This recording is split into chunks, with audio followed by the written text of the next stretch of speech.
Yes announcement सुरू आहे. मागच्या जवळपास 3.5 तास एअरपोर्टवर होतो आणि आतापर्यंत खूप चांगली सुविधा होती टिकटची, पण आजचा अनुभव हा खरंच वाईट होता. आणि 3.5 तासानंतर आता फ्लाईट कॅन्सल झाल्याचा मेसेज आला.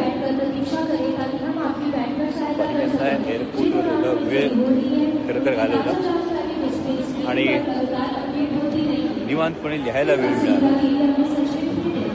फ्लाईट कॅन्सल झाली असं मनस्ताप आहे, पण होऊ दिला नाही तर जास्त बरं पडतं. जय श्री. म्हणजे फ्लाईट कॅन्सलेशन नंतर खरं तर आता बाहेर जायच्यासाठी ऑनलाईन बोर्डिंग पास, ऑनलाईन इंडियाची गंमत आहे. ऑनलाईन बोर्डिंग पास असल्यामुळे आता ही एवढी मोठी लाईन ही करत आता बाहेर जायचं. पण आज एक गोष्ट शिकायला मिळाली की करून घेतलं तर मनस्ताप होतो आणि मनस्ताप करून घ्यायचा नाही ठरवलं तर खरोखर मन शांत. धन्यवाद.